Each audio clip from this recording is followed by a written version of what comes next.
được kính chào quý khán thính giả VNTV 55.2. Chúng tôi là tiến sĩ dược khoa Diana Trần. Cảm ơn quý vị rất là nhiều đã trở lại với chương trình của chúng tôi. Đó là Sức khỏe, thường thức. Và kính thưa quý vị, hôm nay Diana rất là hân hạnh. Diana được trở lại với đài truyền hình VNTV 55.2. Kính thưa quý vị, trong những mấy tháng nay, quý vị thấy Diana vắng mặt là tại vì Diana bận đi công tác cho United States Navy trong hải quân, nên Diana không có dịp lên trên đài. Nhưng mà hôm nay Diana rất là hân hạnh được trở lại với khán thính giả VNTV 55.2. Và hôm nay Diana cũng rất là hân hạnh. Diana mời một người bạn làm việc chung với Diana ở United States Navy, ở trong hải quân. Anh ta đây là Logistics Officer Thiếu tá Lieutenant Commander Lokinmafin Victor. Và chúng tôi rất là hân hạnh là anh thiếu tá đây có mặt chung với Diana. Thưa mời quý vị, Lieutenant Commander. Yes, Lieutenant Commander Select Lokinmafin Victor. Yes. My friend. My Yes. dear friend, please say hello to our Vietnamese audience, Vietnamese American Network Television, VNTV 55.2. Please pardon me if I get this wrong. Jao. My name is Victor Lokinmafin, as you mentioned. Good afternoon. So I'm a naval officer in the reserves. I was active duty for about 10 years, and I'm now in the reserves for the past 2 years. That's when Diana and I met. But prior to that, I went to University of Houston, studied pre-medicine, and I've always been fascinated about how the body works in relations to other things. Right after college, I joined the U.S. Navy as an enlisted member, which is basically I was at the bottom of the totem pole, and worked my way to the top. And after about 2 years, crossed over to the officer side, and I've been an officer for the past 10 years. I'm a logistics officer, which we do contracting, logistics, budget management, finances, basically a whole stream of business management of the Navy. We are the business manager of the Navy. And along with my Navy work, I've also worked along with the Army, the Air Force, and the Marines, deployed a couple of times to Qatar, Japan, and a few ships. But in December 2013, I crossed over to the reserves, and I've been friends with Diana since January 2014. Yes, well, thank you. I'm honored to be your friend, Lieutenant Commander Select. Oh, God. You're not embarrassed now. Well, it's an honor. It's a huge accomplishment to start out. So, tell me, when you were, so you graduated from high school, and then you went straight into the Navy as an enlisted Navy personnel? No, actually, I went to high school in Lagos, Nigeria. Oh, so I graduated from high school, came to the U.S., Yes. went to college. Yes. Graduated from University of Houston Right. with a pre-med degree. Then joined. So normally, that's what you're saying. It's unconventional after a college degree to go enlisted. Yes. But I did that. I went for enlisted you. just to, I was ready to go into the Navy. Yes. So I went enlisted and then crossed over to the officer side after about a year and a half. I see. I see.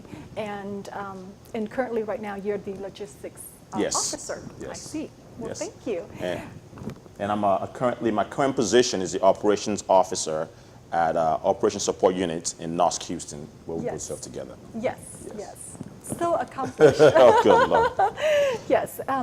Kính thưa quý vị, chúng tôi rất là hân hạnh là thiếu tá đây Lokinmafin chia sẻ là trước khi mà thiếu tá đi vào con đường đi vào quân đội đó, thì thiếu tá ra trường ở bên high school ở bên Nigeria, và sau đó khi mà qua bên Mỹ thì thiếu tá đi học ở tại trường University of Houston.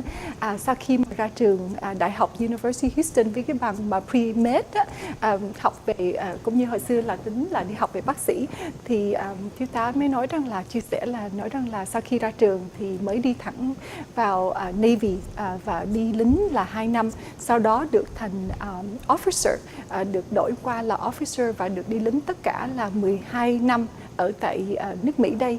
Và ngày nay thì thiếu tá được mới lên chức.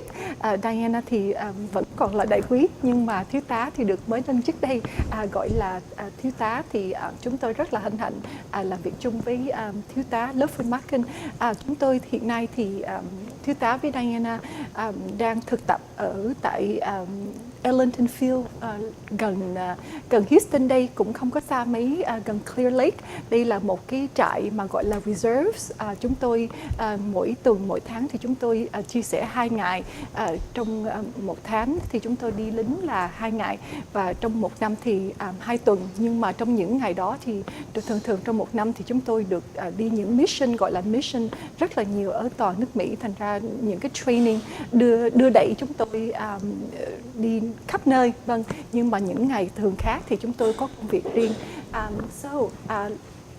Lieutenant Commander, share with us, Lieutenant Commander Select, Okay. share with us what do you do in the civilian world? Because you know, we both are reservists, and then Right. when you left the active duty, you became a reservist. So tell us what you do. Right. So I'm a real estate professional in the civilian world. So I have a couple of businesses that are all geared around the real estate industry. The main thing is I'm a real estate agent. I help people find, buy, and sell, help them transact buying and selling of homes, both residential and commercial, help them do rental. I also teach other real estate agents how to be better realtor. So I have a company called EasyCE, where we are licensed to teach other agents the continuing education required by the state of Texas. But the main thing I do is being a real estate agent and educating my clients on how real estate has a wholesome effect on their life. And that's basically kind of what we're talking about today, is how real estate affects your health. Yes. Kính thưa quý vị, trong những ngày thường thì thiếu tá có công việc là chuyên khoa về nghề, gọi là không phải là bán nhà không, nhưng mà đi dạy lại cho các anh chị em mà đang học về nghề chuyên khoa về real estate, và anh ta là một người vị đi cũng như là dạy về những cái lớp học. Vâng, hôm nay cái chương trình chúng tôi chia sẻ đây, chắc là quý vị thắc mắc là kỳ này lại đang không biết là đây có một cái chương trình gì đặc biệt lắm. Thì cái chương trình hôm nay chúng tôi chia sẻ là nói về cái sức khỏe và cái nơi mà khi mà cái nơi mình ở nó có hại cho cái sức khỏe của mình không, nó có thay đổi cái sức khỏe mình không. Thì đây là một cái đề tài chúng tôi đem thiếu tá Lokinmafin đến đây để mà chia sẻ thêm. So let's jump straight into the subject. Okay, let's do And it. I'm very excited. So let's start out with this. I remembered I had came across an article that you have written. Right. And you have, I believe you have a huge group of fans, not just all over Houston, but Texas and friends, United States. Right. And so you have this huge group of friends that you send out various articles that you have written yourself. Right. So share with me about that. The recent article which has captured my interest was regarding the zip codes and where we live and how that affects our lives and our health. Right. Because this is our audience are mainly concentrating on bettering their health. Right. And so I'd like to ask if you could please elaborate a little bit about that. Absolutely. So the article I wrote the topic is your zip code matters more than your genetic code to your health care. And I just want to introduce you a couple of concepts that I've put together about your zip code, how it matters more than your genetic code about your health care. There is a a physician in Los Angeles named Rishi Manchanda, and he has coined what they call the upstream approach to healthcare. So he's one of the few upstreamers. Him and his group of other colleagues have started a non-profit organization called Health Begins. And the idea is health begins in your homes, where you live, where you work, where you play, not at the doctor's office, not with medication. That's where healthcare ends, is at the doctor's office. 75% of our life is spent in our neighborhood and our homes. And that's what actually causes the symptoms that we go to see the doctors for. So one of the ideas is the upstreamers. Another idea I want to share with you is epigenetics. Epigenetics, which we're going to go deeper into this. Epigenetics is basically a couple of scientists are studying how where we live actually shape our genetic code. So technically, our zip code can actually shape your genetic code.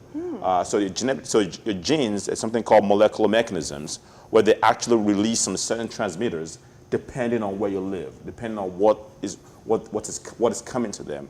The air, how is the air quality? Your genes react to the air quality, they react to the water. So your zip code can actually shape your genetic code. Interesting. Absolutely. Another thing I want to talk about is called geomedicine, geographical medicine.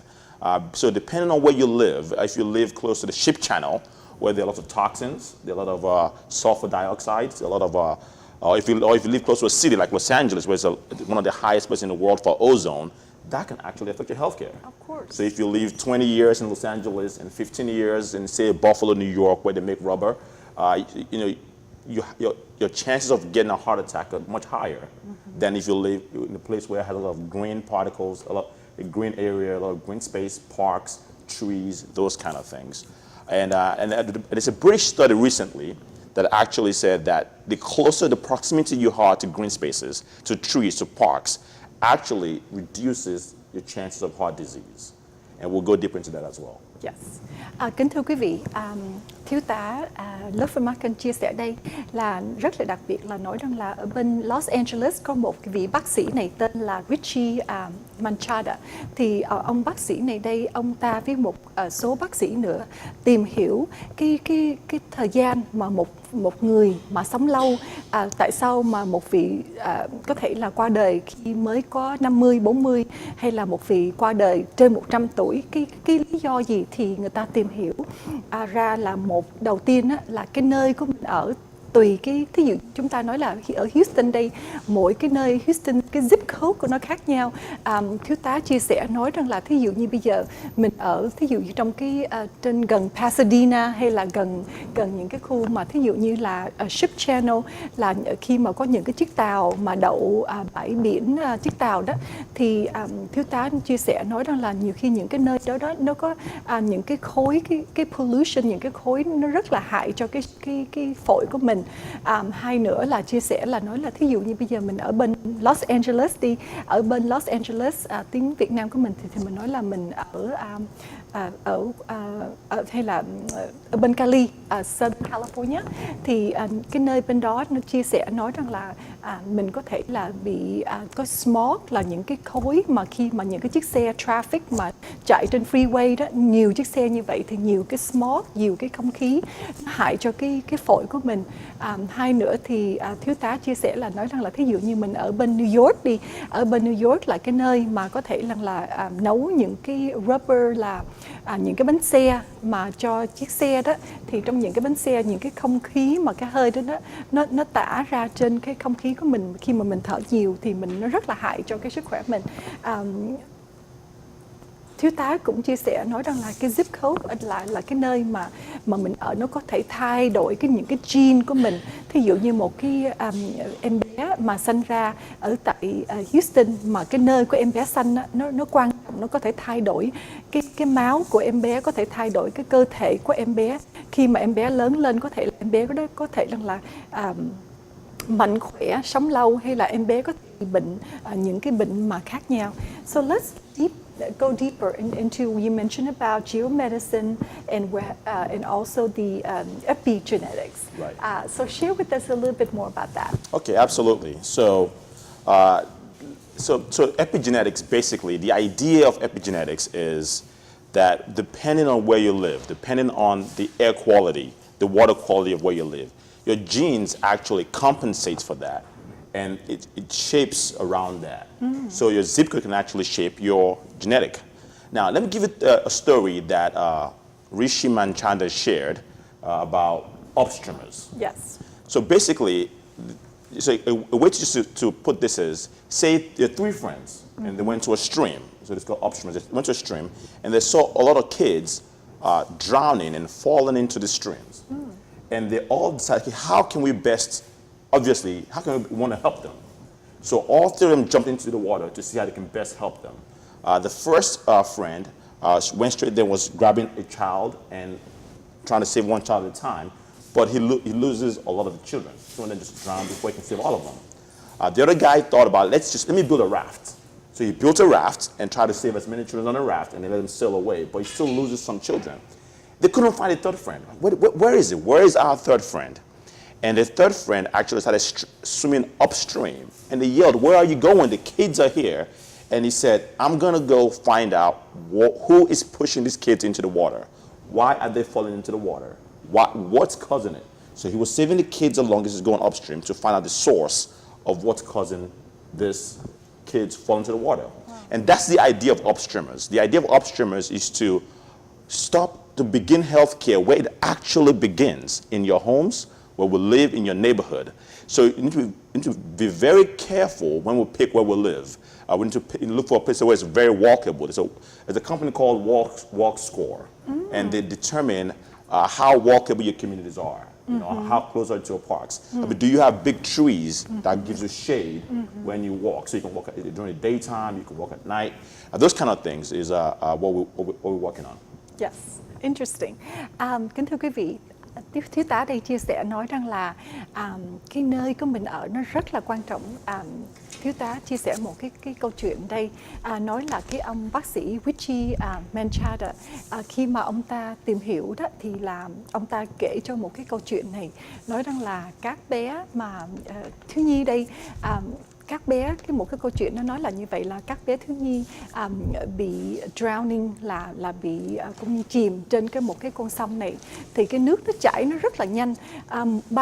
Ba người anh hùng nói rằng là để đi nhảy xuống nước để mà cứu các em thiếu nhi này, thì cái anh hùng đầu tiên á, nói rằng là thôi bây giờ mình cứ nhảy xuống rồi mình ôm được bao nhiêu các bé thì mình giúp được bao nhiêu. Cái anh thứ nhì á, nói là thôi trước khi mà mình ôm các bé để mình build một cái cũng như là một cái chiếc tàu, một cái miếng dán gì đó để cho mình đẩy cho các em thiếu nhi này ngồi lên cái chiếc tàu bé này.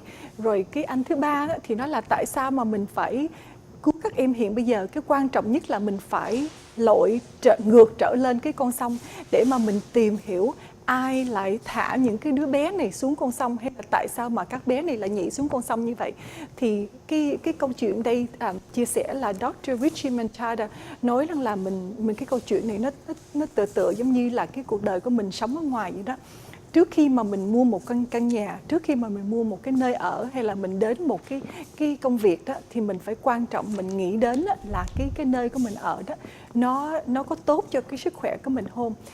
Ở tại Houston đây có những cái các vị mà bán nhà, mua nhà đó, có một cái hãng chuyên môn quý vị học hỏi là những cái khu nhà nào có những cái nơi đi bộ.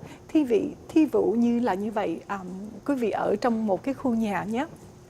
Nếu mà cái khu nhà đó có nhiều cây, có nhiều ánh mát, có cái park là cái vườn mà quý vị có thể là đi bộ buổi chiều, hay là có thể là sáng sớm, mà cái nơi đó, nếu mà cái nơi mình đi bộ nhiều thì cái sức khỏe của mình nó sẽ tốt hơn.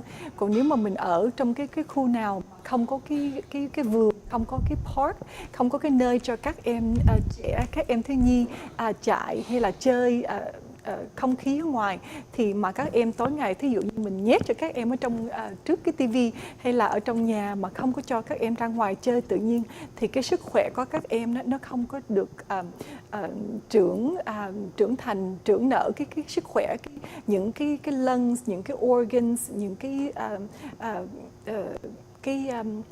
không khí đó, các em không có được hít thở khỏe ở ngoài thì nó có hại cho sức khỏe cho các em. So share with us a little bit more about, you mentioned earlier the walk score. Right. Is it determined? Is it a number? What is that they're referring to? Right. So it is a number, and it's not perfect. There's some criticism of it. But the idea of a walk score is just to measure where you live and how walkable it is. I see. There are sidewalks. I see. Okay. Are there trees to give you shade to walk, especially people in the South, in Houston, Texas, it's very hot, so there's shade. Do people want to walk? Are there parks? Yes. Are there grocery stores in a walking distance? Yes. Are there gyms in walking distance? Yes. So basically, they're starting to rate your city and your neighborhood on how walkable it is. I see. Can you ride a bike safely in your neighborhood? Yes. And those are the kind of things that contribute to our healthcare. Yes. Another thing they're also looking at is the types of restaurants are in your neighborhood. Okay. Is your neighborhood filled with fast food restaurants like McDonald's, Taco Bell, or is it filled with Panera Bread and Whole Foods, where you can go and walk and get healthy food Yes. versus getting bad food on your way home from work, right? Exactly. Yes, So, I like that. Yeah. So the part of things that they're looking at now to come deep into the home. There's a story of a lady called Veronica that Dr. Rishi Manchada also shared. So Veronica was one of her patients that went to see him for a chronic headache. And she's been having this headache for a while, and every time she goes to a doctor, they give her some medication, go home, and she'll go home, and the head is still pounding. She'll use it, she gets temporary relief, but the thing still keeps still pounding. They've ran all kind of tests, and all of her tests come back positive. There's nothing wrong with her. So Dr. Rishi now said, hey, let's take a deeper dive into what's wrong with you. To ask you, we'll ask a couple of questions. Now, where do you live? Do you have mold in your house? Do you have leaky water? Do you have roaches? Right. Those kind of things in your house. And so it happens that she actually had lots of dust in the house, mold, and all those symptoms that people don't look into when they're considering healthcare. She had all that. Doctors don't ask you for, where do you live? Right. Generally, they have a big file of you of your history, your health Right. history, That's true. your genes, but they don't ask you, where do you live? Right. Do you have access to transportation? Yes. Do you have access to parks? Yes. And so Veronica happened to have a chronic sinuses, Yes. and which has been inflamed by where she lived. Yes. And upon resolving that, she's been migraine-free, ever since they've resolved that. It's actually come from the house, not from the body. Great. Chúng tôi sẽ xin quý vị trở lại cái chương trình part 2 của cái ngày phỏng vấn đây chung với thiếu tá. Chúng tôi sẽ trở lại trong phần 2 của chương trình đây và phải chia sẻ thêm cái đề tài này. Thưa cảm ơn quý vị và thưa quý vị đừng rời làn sóng. Sau khi thông tin thương mại, thưa mời quý vị trở lại với chương trình của chúng tôi, đó là Sức khỏe thường thức. Cảm ơn quý vị rất nhiều.